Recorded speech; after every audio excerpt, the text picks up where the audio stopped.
The biggest thing that I've learned over 12 years of studying the mindset of success is there is a single reason why most people don't go after their dreams. And in the beginning of my journey, I had misunderstood the answer. I had always thought, as you said, the hard part would be taking the third door, finding the chimney, having the money, having the skill, having the resources. What I've learned over the years is that most people are smarter than they give themselves credit for. The number one reason most people don't take the third door is their fear of leaving the line for the first door.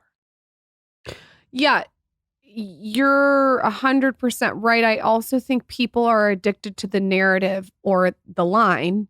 They're addicted to the illusion of safety. The illusion of safety. They're addicted, and to step out of that narrative and not maybe play the victim gives them anxiety, which is ludicrous. And to give compassion, because I've been there. I've been in that line for the first door. It's where your family raised you to be. It's where your school taught you to be. It's where your friends are. And by the way, if you're a smart person and you have a good job, that's how you're paying your rent.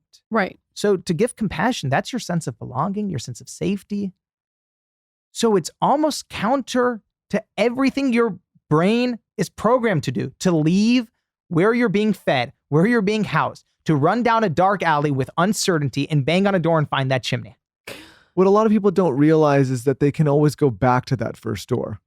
They feel that if they leave it, they can never go back. And I always say, most likely when you start working, you had zero experience. Maybe you got out of college. Maybe you were just out of high school. Maybe you didn't even go to school. You got that job. You worked your way. You can always go. You don't start at square one again. If somebody that works with one of the companies we run quits and goes and chases their dreams, worst case scenarios, they can always come back, maybe not to this job, but to an adjacent type of job or an adjacent career, right? People I think they get scared. They think if I leave, I'll never be able to come back. I'll never be able to start here, right? They think they have to start all over.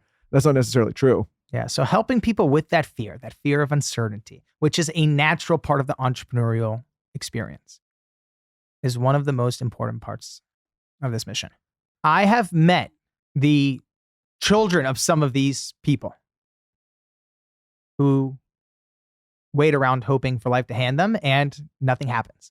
And I've met people who, one of the people I interviewed for the book, grew up in a village outside of Shanghai, China, with no running water, no electricity.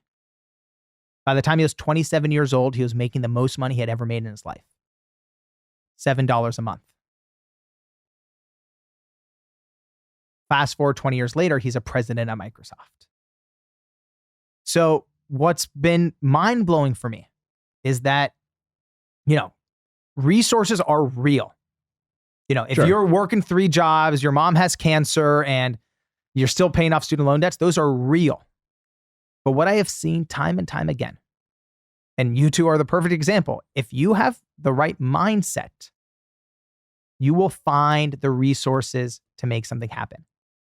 Or you can have all the resources at your disposal, and if you have a limited mindset, nothing goes. It's funny that you say this because Michael and I have a lot of conversation about how we want to raise our kids. And one of the things that we think is the most important thing by far is resourcefulness.